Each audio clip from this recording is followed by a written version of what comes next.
नमस्कार सर्वांना, श्री स्वामी समर्थ. एक नवीन व्हिडिओमध्ये सर्वांचं खूप खूप मनापासून स्वागत आहे. तर आजच्या व्हिडिओमध्ये आपण बघणार आहोत की उद्या आहे आषाढी एकादशी आणि आषाढी एकादशीची सेवा काय करायची, त्याच दिवशी उपवास कसा धरायचा आणि उद्यापासून सुरू होतो तो म्हणजे चातुर्मास. आणि चातुर्मासामध्ये आपण कोणतं व्रत करायचं आहे किंवा त्या काळामध्ये आपण कोणती सेवा करायची आहे. आता उद्या आषाढी एकादशी आहे, म्हणजेच बघा पांडुरंगाची आपल्याला सेवा करायची. तर सर्वात प्रभावी पांडुरंगाचा मंत्र कोणता आहे? हा मंत्र साक्षात जे पंढरपूरला पांडुरंगाची मूर्ती आहे त्या मूर्तीवर हा मंत्र रेखलेला आहे आणि आपल्याला त्याच मंत्राचा उद्या जप करायचा आहे. आणि उद्यापासून आपल्याला चातुर्मासाला सुरुवात होत आहे. तर चातुर्मासामध्ये आपण व्रत कोणतं करायचं, तर आजची सगळी माहिती आपण आजच्या व्हिडिओमध्ये बघणार आहोत. त्याच्या व्हिडिओ शेवटपर्यंत नक्की बघा, अजिबात व्हिडिओ स्किप करू नका. आणि असं नाही की तुम्हाला सर्व सेवा करायच्या, याच्यामधली तुम्ही कोणतीही सेवा करू शकता. अगदी एक सेवा जसं तुम्हाला जसेल तशी कोणती सेवा, पण मी तर म्हणेन पूर्ण सेवा करा. सेवा करायला म्हणजे आपण म्हणतो ना की तडजोड करायची नसते, कारण मग आपल्याला देव देताना पण आपल्याला मग तडजोड करूनच देत असतो. त्याच्यामुळे मनोभावे निस्वार्थपणे जितकी होईल तितकी भगवंताची सेवा करायची. योग्य वेळी जी ती वेळ सेवा जर केली ना तर आपल्याला त्या सेवेचं अधिक अधिक लाखो पटीनं फळ मिळत असतं. त्याच्यामुळे उद्याचा दिवस अजिबात कोणीही घालवायचं नाहीये. तर उद्या आहे आषाढी एकादशी, म्हणजेच देवशयनी एकादशी. तर देवशयनी एकादशी का असं नाव पडलेलं आहे, तर बघा भगवान विष्णू उद्यापासून म्हणजे 4 महिन्यापर्यंत, म्हणजे 4 महिने कार्तिकी एकादशीपर्यंत ते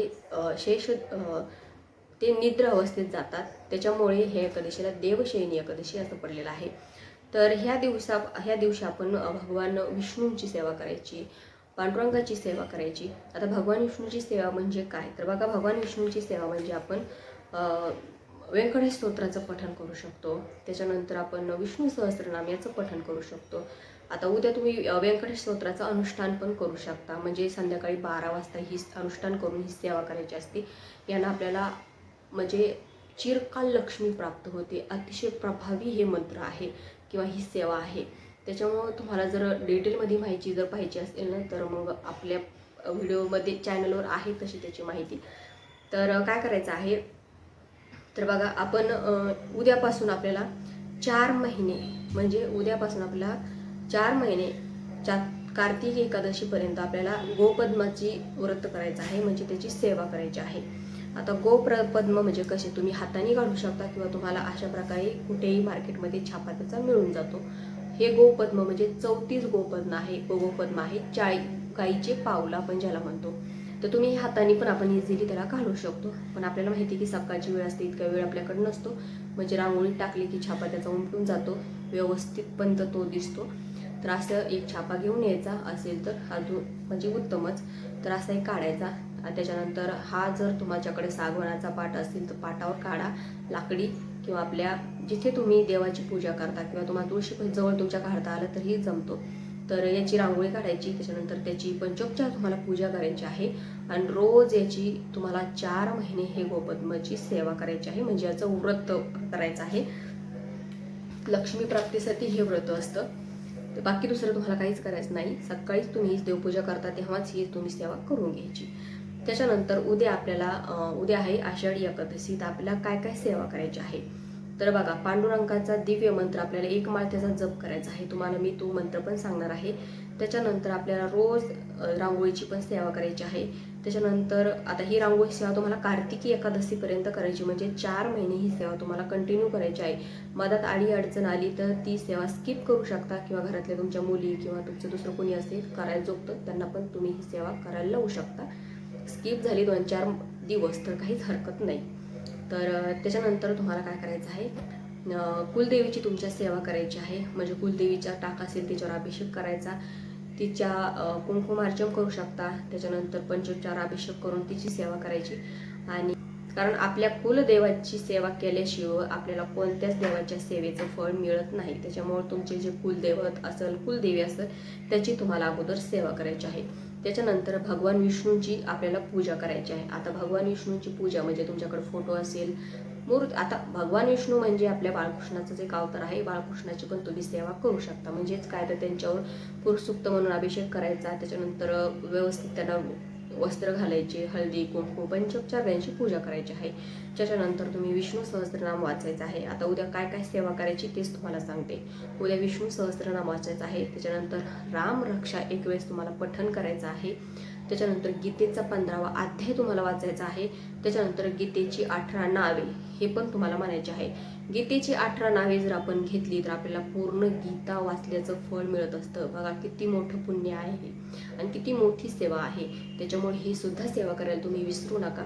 कारण आपल्याला माहिती आहे की आपलं जीवन हे धावपळीचं असतं. आपण कितीही म्हणा आपल्याकडून सेवा होत नाही, पण तुम्ही ही गीतेची 18 नावे घ्यायला 2 मिनिटं सुद्धा खूप झाले. त्याच्यामुळे ही नावे तुम्ही घ्यायला विसरू नका. त्याच्यानंतर तुम्हाला आपल्याला उपवास तर करायचाच आहे. घरातल्या सर्वांनी उपवास करा, कारण ही एकादशी जर केली तर आपल्याला पूर्ण 12 ही एकादशी केल्यावर आपल्याला पूर्ण 12 महिने एकादशी केल्याचं फळ मिळत असतं. त्याच्यामुळे हा उपवास करायचा. त्याच्यानंतर आपल्या अंतकरणाने भगवंताला प्रार्थना करायची.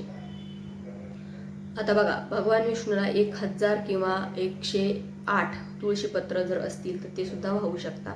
आपल्याला माहिती की भगवान विष्णूला तुळशी किती जास्त प्रिय आहे. त्याच्यामुळे तुळशीपत्र भगवान विष्णूंना व्हायला विसरू नका. आणि आजच ते तुळशीपत्र तुमच्या दारात तुळस वगैरे असेल तर तोडून ठेवा, मार्केटमधून आणून ठेवा. उद्या तुळस तोडून नाही. एकादशीला तुळशीला हात पण लावायचा नसतो, कारण तुळशीला एकादशीचा उपवास असतो, भगवान विष्णूंचा उपवास असतो. त्याच्यामुळे आपण तुळशीला उद्या हात सुद्धा लावायचा नसतो, फक्त लांबून तिची आपल्याला पूजा करायची असते.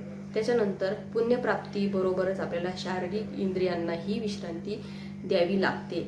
आपल्या शारीरिक इंद्रियांना म्हणजे आपण सारखं खात राहतो, पीत राहतो, काही पण आपलं चालूच राहतं. त्याच्यामुळे आपल्या शरीराला विश्रांती मिळत नाही. आणि 1 दिवसाचा उपवास धरला तर आपल्याला शरीराला आपल्या विश्रांती मिळत असते, आपल्या इंद्रियांना विश्रांती मिळत असते. त्याच्यामुळे आपल्याला आठवड्यातून एकतरी उपवास पाहिजे, म्हणजे आपल्या शारीरिक सुखासाठी आपल्याला तो उपवास करायचा असतो. त्याच्यानंतर भगवान विष्णूंचा चक्र, गदा आणि कमळ, पायाजवळ माता लक्ष्मी असा शेषशय्यावर दिसलेला फोटो, याची पूजा तुम्हाला करायची आहे. आता तो फोटो मी तुम्हाला दाखवते, 1 मिनिट. तर आज मुद्दाम मी हा फोटो वरती काढलाय. बघा, असा फोटो आपण जो महालक्ष्मी दिवाळीच्या वेळेस, महालक्ष्मीच्या वेळेस पूजा, दीपावलीच्या वेळेस आपण महालक्ष्मीची पूजन करतो ना, ते आपल्याला ह्या फोटोची गरज असते. त्याच्यामुळे ह्या फोटोची तुम्हाला उद्या पूजा करायची आहे. कारण फोटोवर आपण अभिषेक करू शकत नाही, फक्त फोटो स्वच्छ धुवून घ्यायचा आणि त्याची पंचोपचार पूजा करायची. आता उद्या मी माझ्या देवघरामध्ये पण हा ठेवणार आहे, कारण तो आतापर्यंत नव्हता. त्याच्यामुळे मी आता ठेवणार, म्हणजे रोजच्या रोज त्याची आपल्याला पूजा करता येईल. त्याच्यानंतर आपण एक मंत्र म्हणायचा आहे. बघा, आता तुम्हाला हा मंत्र म्हणजे मोरे दादांनी आपल्याला हा मंत्र दिलेला आहे. तर हा मंत्र म्हणजे आपल्याला खूप सोपा आहे. 1 माळ जप करायचा, कमीत कमी 1 माळ जप करायचा. तर मंत्र तुम्ही लिहून पण घेऊ शकता, किंवा मला जर पॉसिबल झालं तर मी तुम्हाला डिस्क्रिप्शन बॉक्समध्ये पण देईल. तर मंत्र असा आहे: श्रीवत्स धारायण वक्षे मुक्ते माला क्षणाक्षर. श्रीवत्स धारायण वक्षे मुक्ते माला क्षणाक्षर. तर हा असा मंत्र आहे. ह्या मंत्राचा तुम्हाला 1 माळ जप करायचा आहे. अतिशय पांडुरंगांचा हा प्रभावी मंत्र आहे. असं नाही की आषाढी एकादशीलाच करावा, प्रत्येक एकादशीला तुम्ही या मंत्राचा जप करू शकता. तर असं आहे. पुढील म्हणजे ह्या अशा पूर्ण सेवा आहेत त्या तुम्हाला उद्या घ्यायच्या आहेत. आषाढी एकादशी निमित्त भगवान विष्णूंची, पांडुरंगांची मनोभावे सेवा करायची आहे. हे दोन्ही रूप एकत्रच आहे. त्याच्यामुळे असं मानायचं नाही की विठ्ठलाची वेगळी करते आणि भगवान विष्णूंची वेगळी करते, असं काही नाही. हे रूप सगळं यांचंच आहे. त्याच्यामुळे आपल्याला मनोभावी सेवा करायची. आपल्या स्वामींना सुद्धा आपण त्यांच्या रूपी बघू शकता आणि त्यांची सेवा तुम्ही करू शकता. तुमच्याकडे जर विष्णूंची फोटो नसेल किंवा विठ्ठलाची मूर्ती नसेल, तर स्वामींचा फोटो असेल, मूर्ती असेल, तर त्यांना पांडुरंगाचा अवतार म्हणून तुम्ही त्यांची पण सेवा करू शकता. भगवान विष्णूपर्यंत किंवा पांडुरंगापर्यंत तुमची सेवा त्यांच्या चरणी रुजू होते. मनात अंतकरण साफ पाहिजे, मनोभावे सेवा पाहिजे, भगवंताला हेच पाहिजे, बाकी तुमच्याकडून काही नको असतं. त्याच्यामुळे ह्या सेवा तुम्ही करायला विसरू नका. आणि उद्यापासून तुम्ही गोपद्माची सेवा किंवा ते व्रत पण सुरू करा.